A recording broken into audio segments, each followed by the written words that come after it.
the Carolina's Freethinker of the Year Award. This year, we've already had this gentleman speak. He is a decorated combat veteran.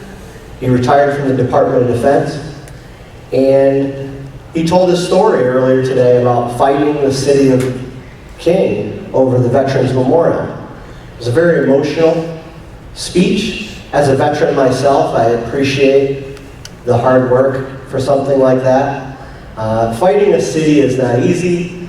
Fighting a city that is ready to protest your every move is even harder. Please welcome the 2015 Carolina's Freethinker of the Year,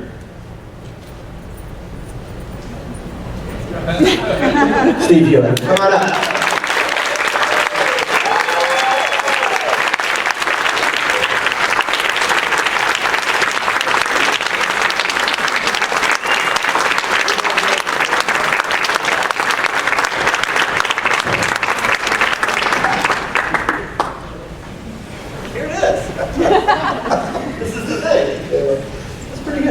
Thank you very much. Okay.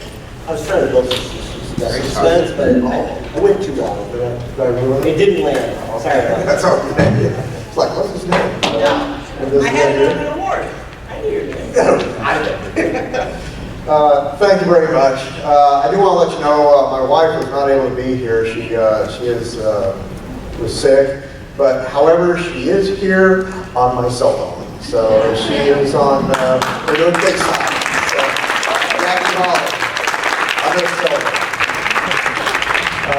And speaking of Jackie, I do want to emphasize when I spoke earlier that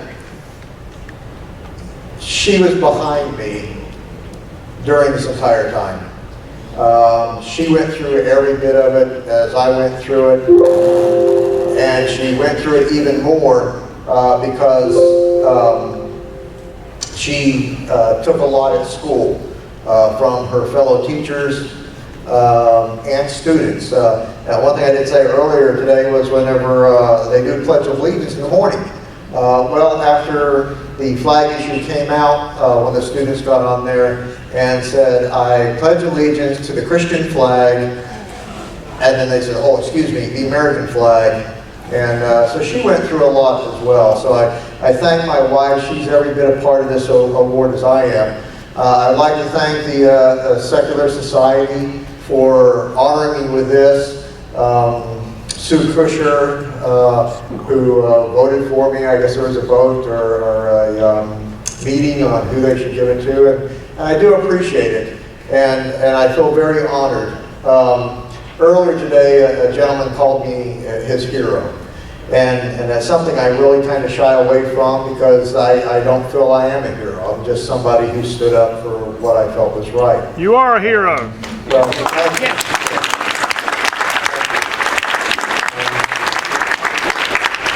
But I would like to say one of my heroes, and many of you know her, is Jessica Alquist. I met her, yes, Jessica. Her pictures there. Left side down. She fought in New Jersey to bring a prayer banner down. I met her at the Reason Rally in 2012, and she's a hero. Here's a teenager who stands up. I was an adult. I can take these things. But we have heroes throughout this entire country who deserve this award just as much as I do, that are standing up for our rights and our beliefs and a separation of church and state. One thing that I was accused of was hating Christians, that I hate them. And this was the video that we weren't able to play earlier, but this man likes to say that. Up at the Stokes County Commissioners meeting. And a man got up there who's an atheist. And he spilled his so-called philosophy about why they ought to put on the side of the building a reason we trust.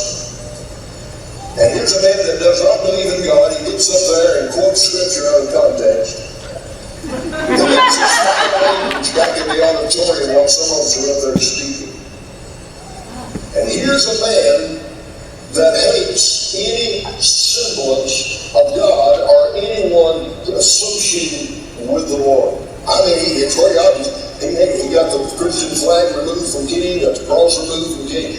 Here's a guy that is on and alert to disqualify anything that he can that's Christian. He hates God, he hates the church, he hates Christians. I found it quite ironic that he's up there quoting Scripture and he don't even believe the God that gave the Scripture. And here's a man that hates God. I really hate God a lot. So, no, and I was accused of that when we started the issue with the flag, that I hate Christians, I hate. I don't hate anybody. I don't hate their religion. I used to be a Christian. I was actually a licensed minister when I was younger. And I was really big in the church. And of course I went through the change like many people here did. What I do hate is I hate government, city, county, state, federal. I do hate people who want to tell me and tell you this is what religion you have to be. That this is going to be a theocracy. And that's what I'm fighting against. And that's what this award is really about, is fighting against those who want to push their theocracy on us.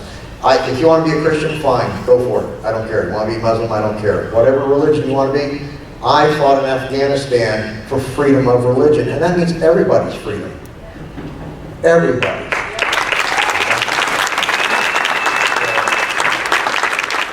Freedom of conscience. Pardon? Freedom of conscience. Yes, exactly. Of course, these people didn't want that. They wanted to impose it upon me, and I found it ironic that I fought in Afghanistan and I had to come home and I had to fight another war in the very town that I live in. And it was a very emotional time. It still affects both me and my wife.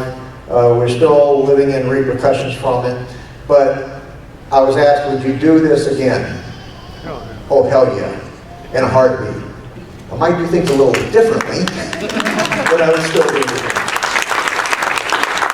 Because I'm not doing it for me, I'm doing it for everybody. Because some people, earlier today we were talking, some people can stand up and some people can't. And I understand those that can't, but I can.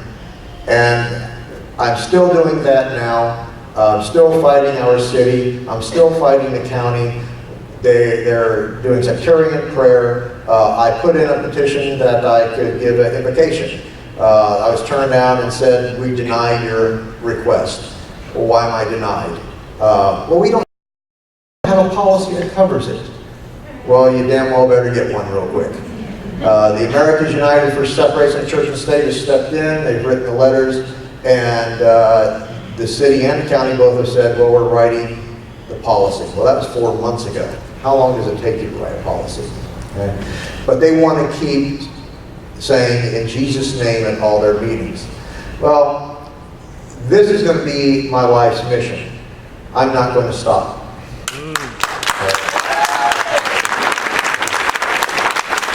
With that, I thank you very much. I thank everybody who's helped me. Sue has been a great friend, a great sounding board. A few years ago, we protested the GNC in Winston-Salem. They turned out to help us.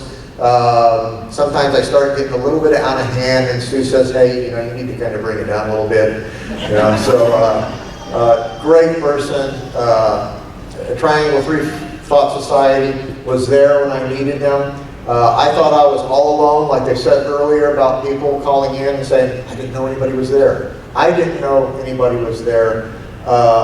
Until we started finding people writing into the paper, supporting us. And then I started doing internet searches, and then I found Triangle Free Thought, I found FACT. I even found people in my own community that supported me, that stood up. So if you can do anything as far as filing, being a plaintiff, write letters to the editors. Let people know that there's others out there that agree with you and will stand up with you. Even if it's standing behind and patting you on the back and saying, look, we're with you, we support you. If there's anything you need, let us know. And because we were scared. We were in our house for for weeks, didn't even want to come out. Shades were drawn. We had cars driving by. They'd drive by in the middle of the night and stop and, you know, what are you doing, staring at my house, really? Okay, take a picture, smile. The news media, they tried to interview us. I refused interviews, but they took a picture of our house and our street and put it on the news so that everybody knew where we lived. So we went through a lot, but it's over in a way, but not, but this is well worth it. I don't do it for the awards. It's great to be recognized. Thank you so much, and I'll keep fighting for all of us. Thank you.